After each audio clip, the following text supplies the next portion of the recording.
What's up, guys? Donnie B here, Learn Pro Recording. You know, the site that not only shows you how to do a little recording, but more importantly, and just as important, how to get paid for it. Hey, today I'm gonna show you how to not use a reverb. There are ways to not use reverbs. Yes, it's gonna work for you. Yes, it's gonna get the job done, but let me show you some ways to make your job a little easier when it comes to mixing. You know, look, we all have our ways of doing things, and we all have our ways of getting things done, but let me help you gain a little bit more control in things that we're doing, because, you know, our job is all about control. Here we go, ladies and gentlemen. Check out the presentation. Okay, now we're going to discuss how not to use reverbs and delays and other time-based effects. All right, what is a reverb? Let's just discuss this real quick. What is a reverb? A reverb, basically, you guys can read this here. That's the definition of a reverb. Basically, a reverb gives the listener a subconscious cue as to the size of the space. So that means that sounds are bouncing off of the walls. The longer it takes the sound to bounce off a wall and come back, that means the space is bigger. A delay is a time-based audio effect that takes an audio track and plays back a delayed duplicate, creating echoes. Basically, you can feed the sound back into itself and tell it how many times to feed back. There's various parameters that you can set up and things like that. It's basically still a time-based effect. Look, there are other time-based effects, and these same principles will pertain to those the same way.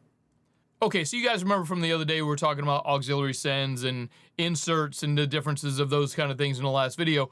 This is the similar thing. Here we have the main signal going from A to B, and that's it. There's no insert, there's no send. Okay, we can then insert things.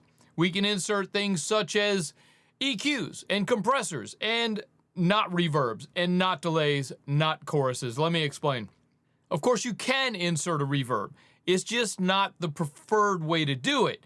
I do get sessions from producers and sessions from engineers that that I'm to mix, and dude, the way they set up reverbs are just kind of fun to deal with. So this is the way that an auxiliary send works. It takes some of the signal and allows you to blend how much is going to the auxiliary signal. Okay, that's called an auxiliary send or a bus.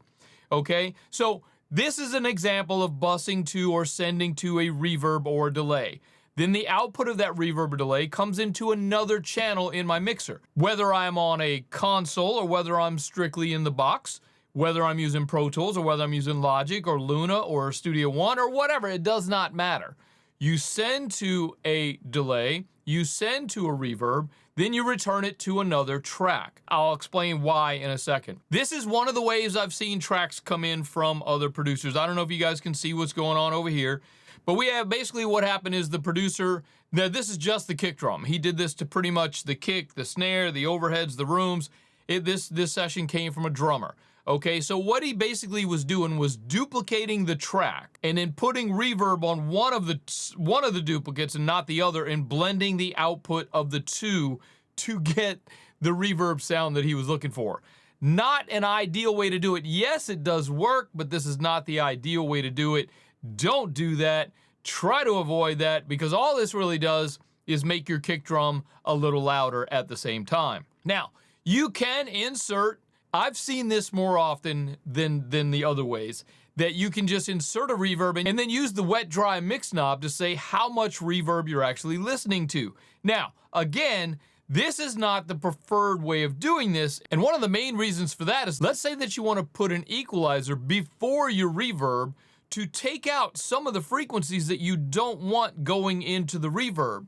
If you do that here, you are equalizing and manipulating the frequencies of the entire track as well.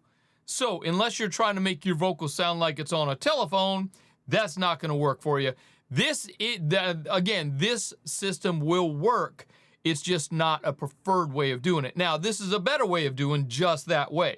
Let's take an auxiliary send, bus it out to a reverb track. The reverb track here is an auxiliary track that's got a reverb inserted. Now, if I want to take an equalizer and put it before my reverb on this situation, this will work perfectly, which is actually something that I do on every mix when I'm dealing with vocals. Look it up. It's called the Abbey Road vocal reverb trick. Okay? You guys can Google that. It's right there. Basically, you get rid of all the super low frequencies and super high frequencies just in your reverb. and that helps your reverb stick out a little bit in the mix and kind of cut through all the other crap that's down in those low frequencies that you don't need. So this, to me, is the preferred way of doing it if you are dealing with just one vocal track, or one snare drum track, or one overhead track, what have you. This is the preferred way of doing it. And basically, look, our job is control. This gives me a lot more control about what I'm sending into the reverb as well as how much is coming out of the reverb. Okay, now if I've got multiple signals that I want to send to one reverb, I can do it this way. I can put an auxiliary send on each of the multiple tracks, and I can say how much of each individual track is going to the one reverb.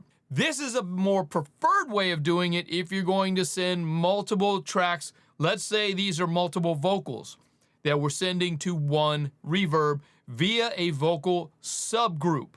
Notice that I've got all these tracks going to one subgroup track, then I'm sending from that subgroup track to the reverb. This is the preferred way of doing it if you're dealing with an R&B session that's got tons of lead vocals, tons of background vocals, tons of harmony vocals.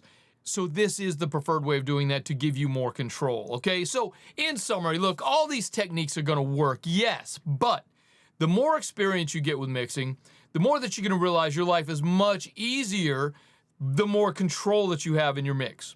Your goal should always be more control in your mix. This is our job.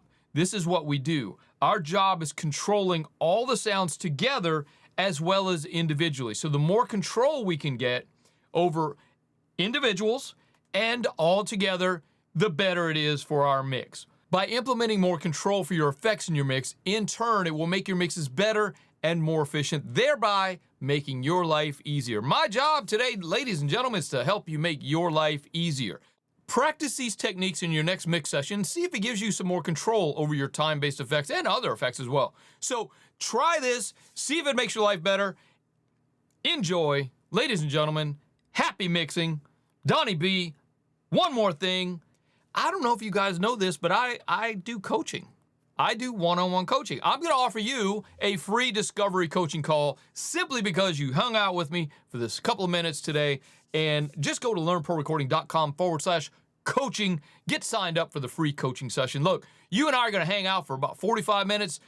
Figure out what it is I can help you with. Whatever you're struggling with, whatever you need help with, any questions or comments that you might have, this is your chance to hang out with me and let's figure this stuff out. My passion is to help you grow your business so that you can one day quit your damn day job. Hashtag quit your day job is in full effect, ladies and gentlemen. I appreciate you hanging out with me today. Donnie B, I am out of here. Hey, thanks for hanging out with me for a little bit, man. I hope you got something out of that presentation about how not to use a reverb and delay kind of thing. Hey, don't forget, check out the video from last week. It's all about the signal flow kind of thing. So, hey, appreciate you hanging out. And don't forget to like and subscribe while you're down there. And we will see you guys on the next one. My name is Donnie B. I am out of here. Peace.